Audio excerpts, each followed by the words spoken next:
Buenas estudiantes de cuarto año A, B y C. Aquí les traigo un video en donde le voy a dar respuesta a la actividad de la página 79 para que ustedes tengan una idea de qué es lo que van a hacer. Yo voy a ejemplificar. Hay algunas que no se las voy a hacer para que ustedes la investiguen, pero sí les estoy dando una idea de cómo van a realizar esa actividad. En la primera pregunta te dice: la siguiente tabla da información sobre algunas sustancias químicas, en donde te dan una serie de sustancias, pero la están representando a través del abecedario A, B, C, D, E, F, G, H. Y a cada una de ellas le damos el punto de fusión, punto de ebullición, la conductividad eléctrica, cuando sea sólido, cuando sea líquido, y la solubilidad en agua. Fíjense, aquí tienen esta tabla. Esta es la tabla. Entonces, la primera pregunta te dice: la sustancia con más bajo punto de ebullición. Tú observas el cuadro. Más bajo punto de ebullición. ¿Qué sustancia tienes acá que tenga menor punto de ebullición? La B. Esa es la respuesta, ya que ahí la B tiene menos 85 grados centígrados. Entonces vamos a tomar que la B es la sustancia es la que tiene menor punto de ebullición. En la pregunta B te dice: una sustancia líquida a temperatura ambiente. Los líquidos a temperatura ambiente, ahí tenemos que tener como base a el punto de ebullición del agua y al punto de fusión del agua como referencia. Entonces, los líquidos a temperatura ambiente tienen un punto de ebullición elevado. Entonces podría ser la A o podría ser la H. ¿Se acuerdan? En las interacciones, en donde bastante discutimos esto.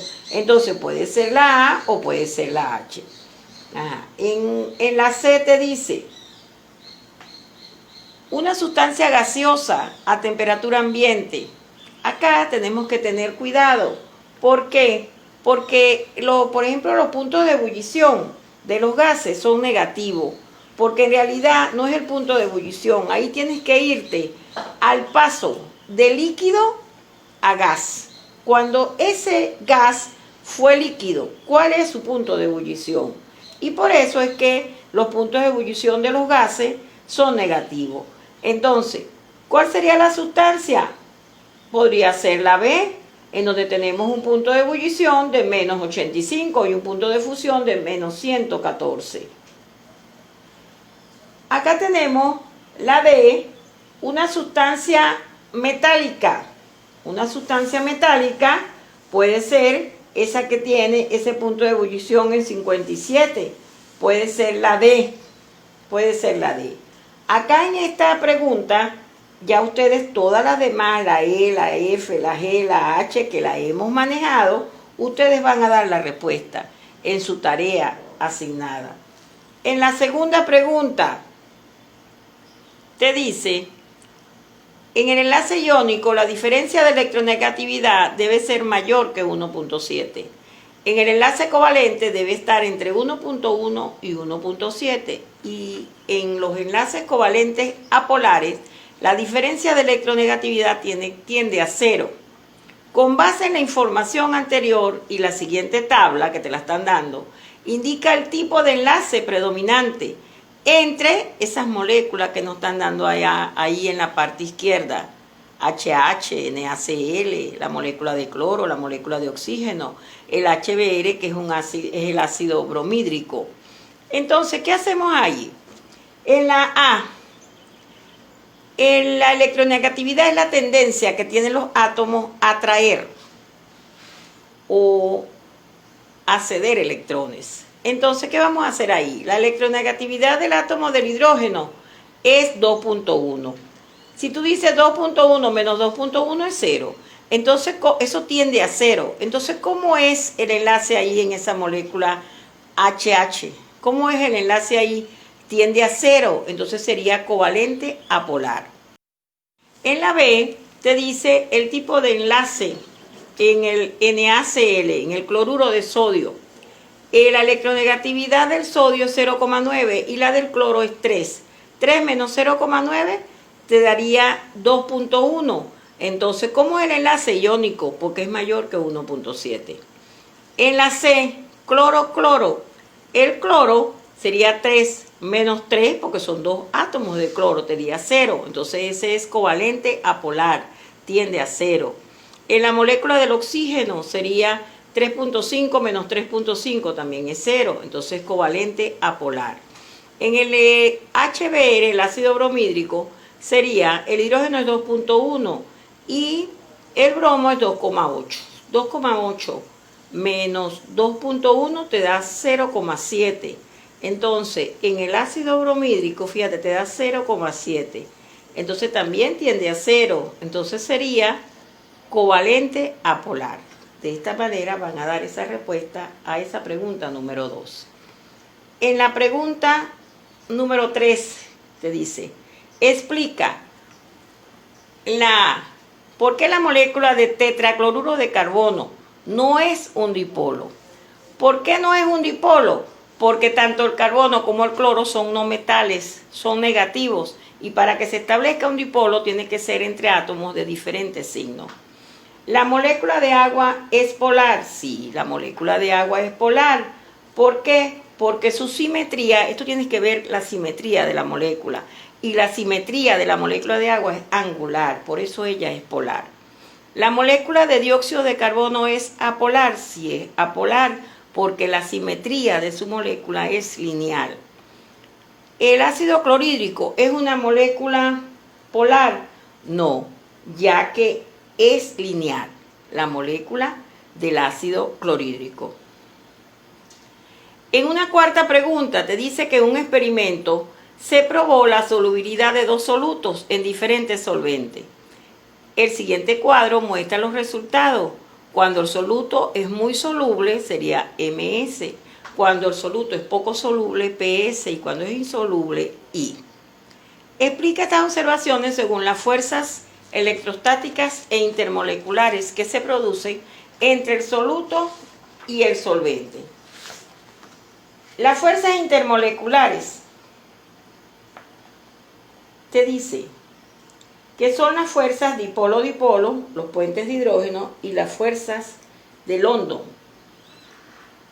Los átomos de ciertas moléculas están unidos fuertemente por enlaces covalentes que determinan la reactividad química y por lo tanto son responsables de sus propiedades químicas. Existen también fuerzas de atracción entre las moléculas. Estas fuerzas son las fuerzas conocidas como las intermoleculares. Son muy débiles y son las responsables de las propiedades físicas de las sustancias moleculares. Las interacciones dipolo-dipolo, por ejemplo acá, en el cloruro de potasio, el KCl, fíjense, el soluto es cloruro de potasio. Disolvente, el agua. Es muy soluble. ¿Por qué? Porque acuérdense que en el agua se establecen puentes de hidrógeno.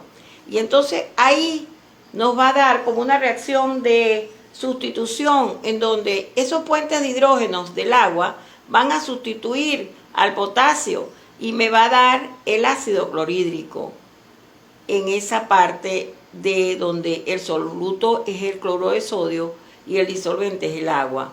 En cambio, cuando el disolvente es el etanol, que es un alcohol, que es un compuesto orgánico, es muy poco soluble, muy poco soluble. Y en el tetracloruro de carbono es insoluble, porque el cloruro de potasio es un compuesto inorgánico y él es soluble en agua, en agua. En el caso del yodo, el yodo en el agua es poco soluble, poco soluble. ¿Por qué? Porque el yodo tiene la propiedad de que a pesar de que el agua forma puentes de hidrógeno, se une muy poco con el yodo para formar, la única manera es que esté formando el ácido clorhídrico, el ácido iodídrico. En el etanol, acuérdense que el etanol es un compuesto orgánico, es un alcohol, es un compuesto orgánico, es poco soluble el yodo. En el tetracloruro de carbono sería muy soluble, tetracloruro de carbono, porque ahí estarían formando como sales, cloruro de yodo, y el yodo sustituye al elemento carbono.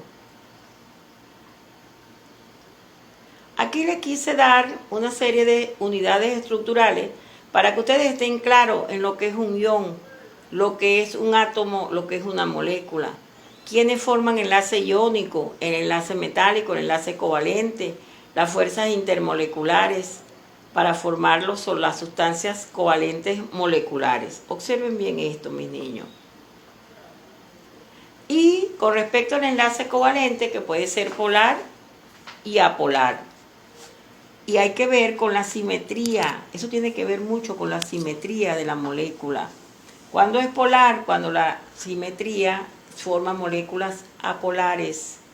Y si no es no simétrica, moléculas polares, como en el caso de la pregunta número 3, si no me equivoco, en donde la simetría de la molécula tiene que ver mucho cuando es una sustancia polar y cuando es no polar.